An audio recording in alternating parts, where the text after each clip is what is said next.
Hello, welcome to my bench. Today we've got something a little different. Besides being an antique, this is a part of FM radio that a lot of people don't know about. This is a McMartin B103 SCA generator. SCA generators are used to inject into an FM carrier a frequency that is FM modulated, that can be picked up by special receivers. And in the old days, those were things like MUZAK, other music systems like you heard in elevators and a bunch of other stuff. Today they're used, or a version of them is used to get out information on traffic conditions and weather and things like that. You don't see them used much for radio or for communications anymore, like music. One of the other things they're used for in lots of locations is radio reading services for the blind. They are generally broadcast around 67 kilohertz on a particular FM radio station. Around here, it's 89.7 megahertz and 67 kilohertz for this thing. It makes use of the extra space that's available in an FM, in the FM bandwidth for a station. There are several things in the FM carrier that people don't know about, besides the FM carrier itself at the center frequency of like 89.7. You've also got a 19 kilohertz carrier, or injection, that is above what the normal radio is going to be able to hear. It's you're not going to hear 19 kilohertz, and it is stripped out of most radios anyway with a filter. That is called the stereo pilot. Above that, you've got the 38 kilohertz, which is where the sidebands for stereo reside. Above that, you've got other things in 53, and there's some other stuff up in there. But the ones that we're going to talk about today are 67 and 92. In the old days, they had lots more of them. They had them up to, I think, 105 kilohertz, way up on the high end of the band, or the allowable frequency for a station. They had them on 39, which they used for Marty's to transmit the subcarrier stuff down to the transmitter, and then it was stripped out from there. And a couple of others, 41, I believe, whatever. But none of that's used anymore. The only ones they ever use anymore are 67 and 92. So what we're going to do today, this thing works. Believe it or not, this old antique actually works. What we're going to do today is I'm going to show you how, if you get a hold of one of these things cheap off of eBay or whatever, I mean, we're talking $50 to $80 or something like that, and you work on any radios, for instance, one of these. This is just a handheld version of an SCA receiver. This is a McMartin TRE7. These are kind of rare-ish, and good luck finding any information on them. But they're pretty simple as far as a receiver goes. Basically, it's got a CA3089 in here, which is the FM chip. It's got some McMartin parts in here, and it's got a 555 chip in here for oscillator that it uses to get the 67 kilohertz beat frequency inside of here so that you can pick up the frequency. I've never seen one use an NE 555 before. That's really kind of weird, but this one works, and it's my test bed for checking out to see if the local radio reading service is actually on the air, if they're working. If they call me and say, hey, something's wrong, I can use this and pick it up and tell them, yeah, you're not on the air, you are. These are old. I mean, this thing, that can't be 64. No, 77, yeah, somewhere around there. There's a date code on this one here. I don't know. There's no date code on the 555. But these are old guys. I mean, quite old. But hey, they still work-ish. So what we're going to do is we're going to set this up with my Motorola Communications service monitor and turn it into a little FM transmitter with a subcarrier. So we're going to look inside of this thing. And like I said, this thing is old. I don't know how old. I can't even find any information on it. I'm trying to see if there's any date codes on any of this stuff.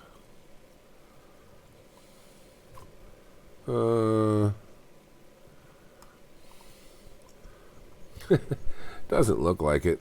This thing looks like it's been through the mill a few times. What's that one? It says 72. Well, there's one with a date code. There's 7208 on that MC 1461. And I can't read that one there. Anyway, like I said, this one actually works. So we're going to hook it up with the communications service monitor and look at it on the spectrum analyzer and see if we can hear it on here. Let's give you a little guided tour of what I've got set up here.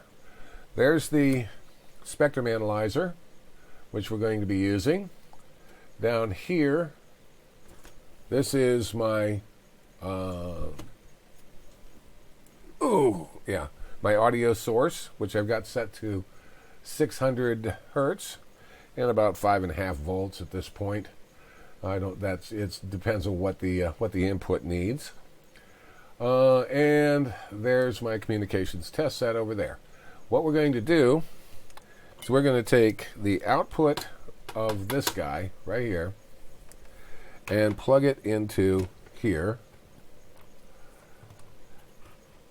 It is already on. I've got the output of the function generator. I'm going to clip it onto here. Now it says 600 ohms in the back here, but I'm not going to worry about that too much at this point. I just want to get sound out of it.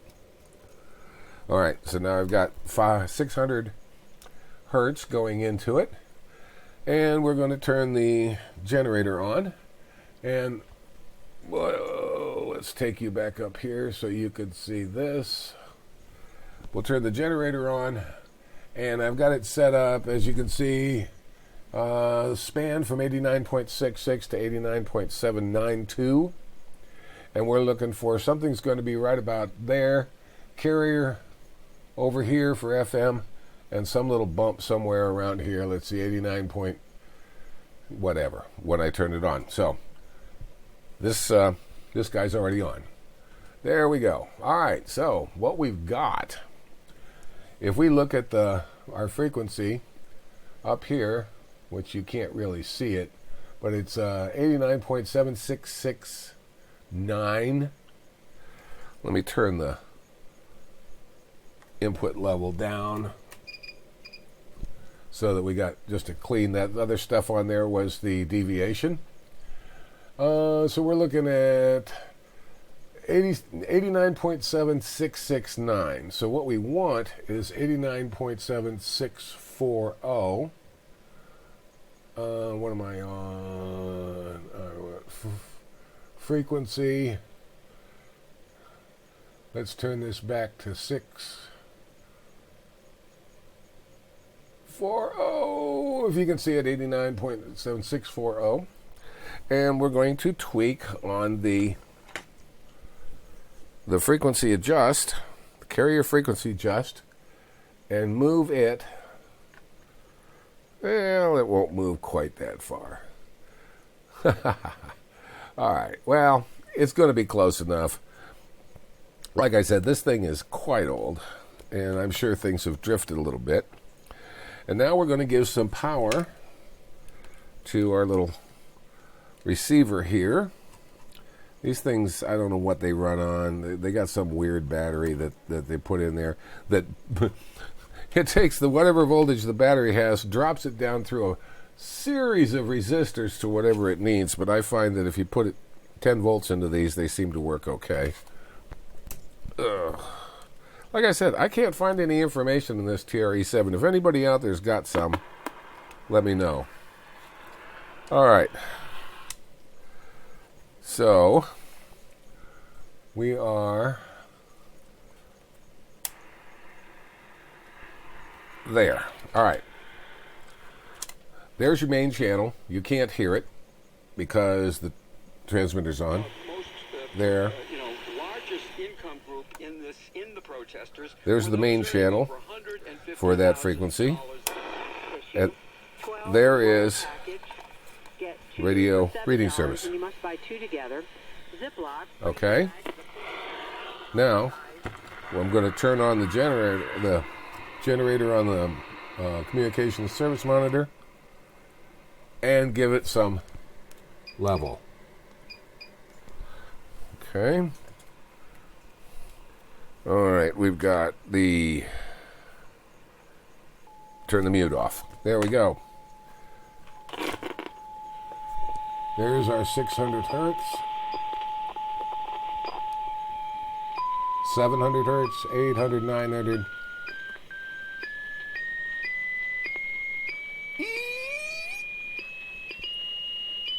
2100, and you can't hear it anymore. Take it back down to 6. These things are not made for good quality music. That's why MUZAK sounded as bad as it did. So we have created our own SCA output onto something that we can test. So if you need to test these radios, if you're ever working on them, that's how you do it.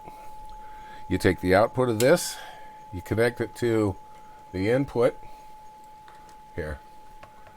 Connect it to your input.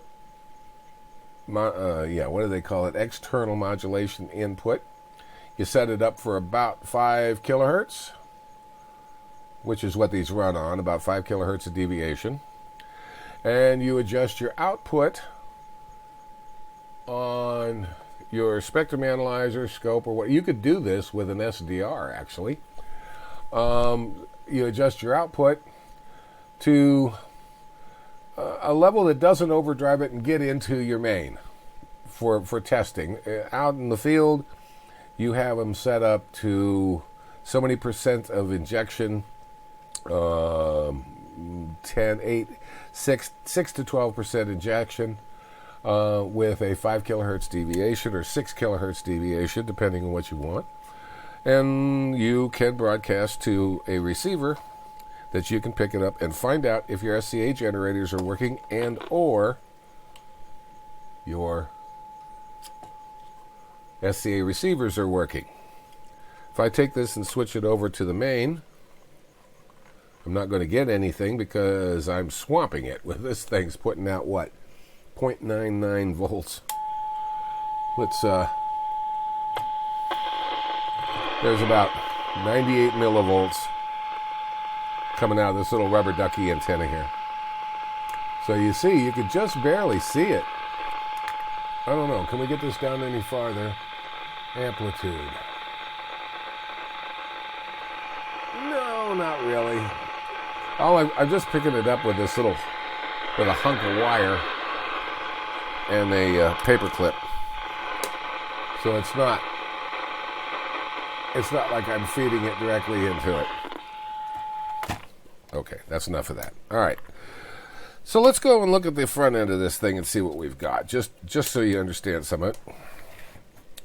This one's got a busted on-off switch. I got to fix that. All right, on the front of this, let's get rid of this. There. On the front of this, we've got an input. This is your deviation set. So that's your 5 or 6 kilohertz deviation. This is a mute level. What this does is if your input goes away for the amount of time that this mute delay is set for, then it will drop the 67 kilohertz output so that you're not broadcasting, something that you just carrier out there in the middle of your frequency when you don't need to. This is your carrier frequency.